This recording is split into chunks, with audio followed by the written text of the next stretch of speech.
welcome back to the Whoa. Oh, I feel like my voice sounds a little better. So I'd like to introduce you to my new R32 GTR. Walk over. I gotta get you in frame. I can't hear you. All right.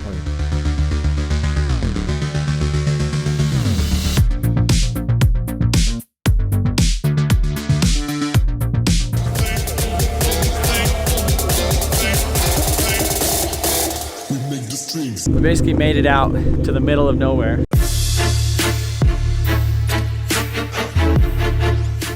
Damn, it's cold. Yeah. Yeah. It is so cold right now.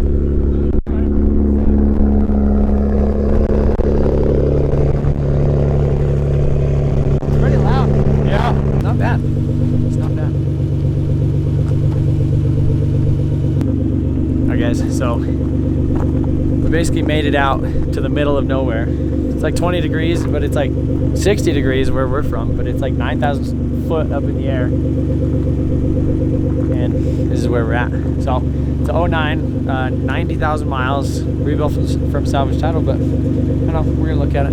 I'll update you. Hi guys, so we made the deal. I bought my first, I guess my second GTR. So I have R32.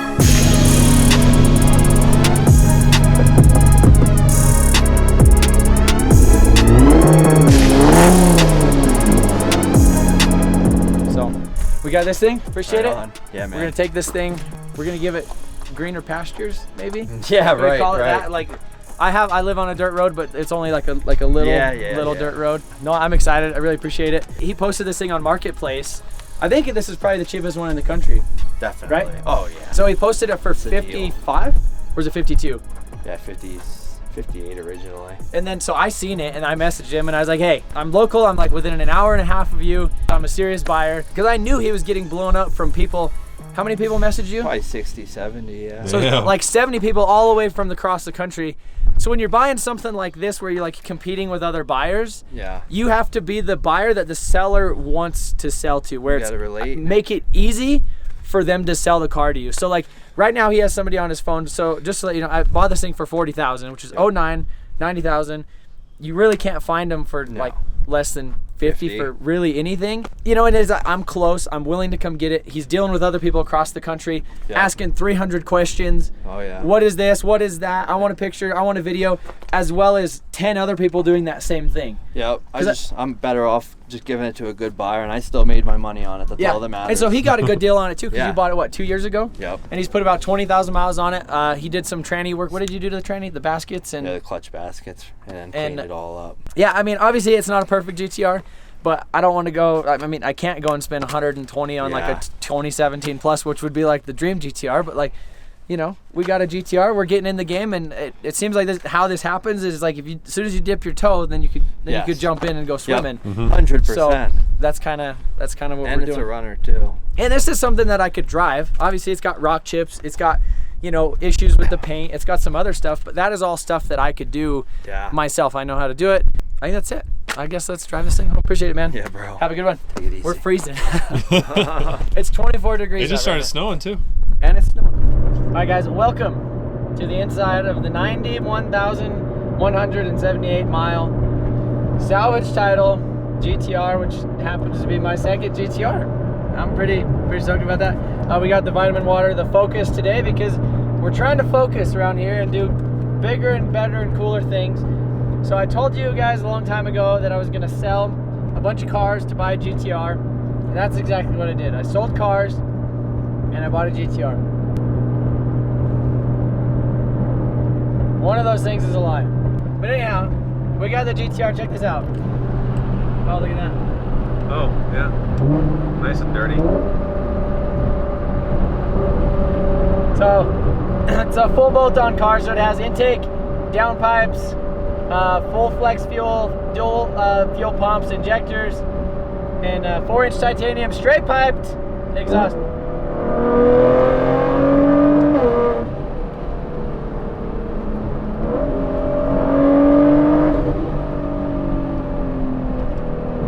So it's on pump gas right now at like 14 pounds.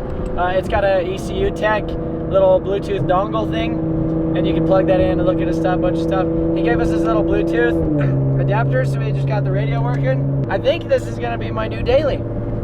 So my Saab gets how many miles a gallon? It's about 20. Okay. Turbo V6 front wheel drive. So I'm already used to the turbo V6. I mean, it's basically the same thing, except for this is now all-wheel drive and it has a dual clutch 6-speed transmission. And it really, like, the brakes on this thing cost more than my Saab. Really? Yeah, like to do a brake job on these things is like, I don't know. People like freak out and say they're like 10 grand or 3 grand or whatever it is. I don't know what it is. It's probably gonna be expensive, but I think it'd be a great daily. I mean, it doesn't need brakes yet. It stops, so. That's all that matters, I mean, right? it stops and it doesn't like shake when you hit the brakes. But we have, I don't know. I'm just pretty stoked to have a GTR. A long time ago, it was probably 4 or 5 years ago, there's a guy in town locally that had a 2014 Premium, had like really low miles. I had bolt-ons and stuff, not full bolt-on, no E85, but I did like wastegate actuators and like some water meth stuff on it for him. He let me drive it for the weekend. I'll put that link, the video. Ever since I drove that car, I was like, damn, like I would love to have a GT, because they're just cool cars, you know? It's like the attainable supercar. And when I sold the Audi R8, my goal was to get like a C6 Z06 or a GTR. But now we got both. Now you got both. Now we got both. So, and they're both salvage title. Yeah, they are. So it's like I got rid of my clean title R8 to get a salvage title C6 Z06 and a salvage title R35 GTR. If you go, like the price of GTRs is ridiculous right now. But I got one. I got it for less than I thought I was going to be able to get one for. These things on the auction right now, like I could probably put this thing on the auction and sell it for 50 grand. Just like put it on there and it would sell for 50 grand. If I put it on Facebook Marketplace, I'll get 100 people message me and ask me dumb questions. I'll put it on the auction. It'll sell for 50 grand instantly, probably in like a week, and then that would be it. So like, it made sense to buy it as long as there's nothing like majorly wrong with it. But it has some things like point at the like we got stuff. It's got some. It needs some TLC. You know, but like that, literally like pop that out and repaint it. Not a big deal.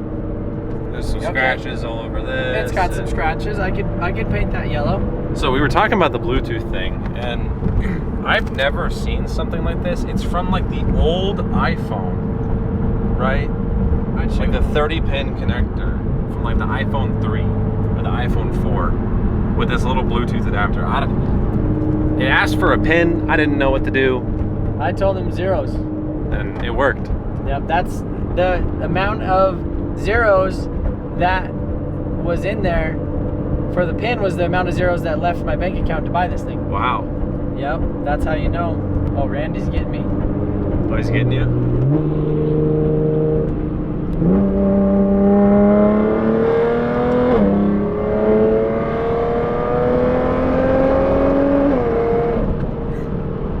It has great passing power.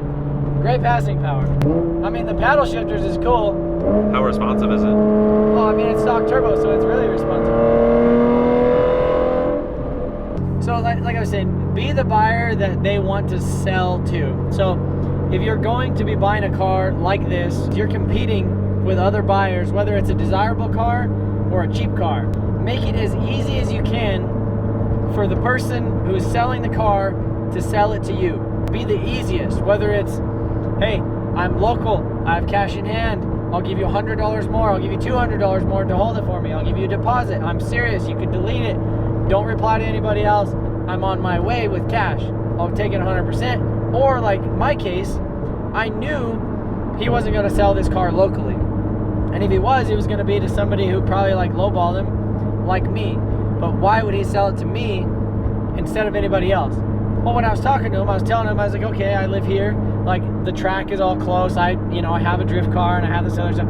So I like made a little bit of conversation with him, so that way he like kind of got a feel for who I was and that I like work on cars. And so like when he's going to sell it to me, he knows that like he's not like selling it to somebody who's going to be like mad at him the next day, because he could have probably got 50 grand for it, but and shipped it to somebody across the country, and as soon as it gets to their door, they're going to be calling him saying, hey, what's this, why does it do this?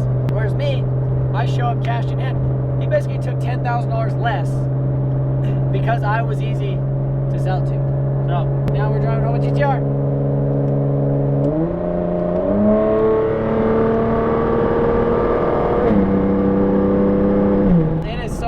loud and it sounds terrible. You think it sounds good because it's a GTR, but like at the end of the day, it doesn't really sound like. It sounds like a trombone, like like a rusty trombone is what it sounds like. Oh. A rusty one. But like I don't know. I wish it had valves. No one like. Yeah, it has that like little like wah, wah, wah, wah, like to it when it's like.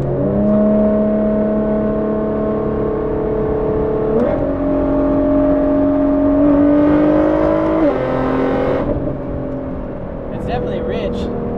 It has the Godzilla tune, which we'll have to try that later. We'll figure that out later.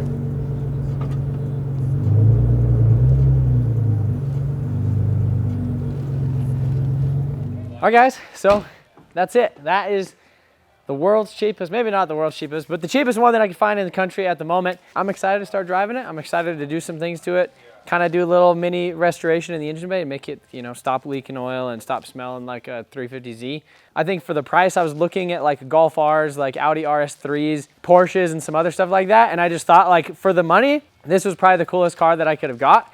And whether it has a salvage title or not, I really don't care because I'm just going to be driving it. At the end of the day, it still looks like a GTR. I think one of the first things, or one of the things that I would like to do to it, obviously clean up the engine bay a little bit and kind of refresh a couple things with the engine, is I'd like to do the 2017 like front end conversion on it, which is like the new bumper, the headlights, and the hood. It already has, I think it's the 2017 stuff in the back. Either that or it's the 2015 stuff, but it's missing some pieces right here. Yeah, it has obviously the 09 taillights. It's missing this little under tray thing, and it has a full 4-inch titanium exhaust, which is basically straight piped. Really loud right now, and on the highway it's a little droney, so I think what I would ultimately like to do is get like some Valvetronic exhaust or something where you could like make it quiet. But yeah, if you guys are stoked about this thing, hit that like button, leave a comment, let me know what you think, and we'll see you guys in the next one.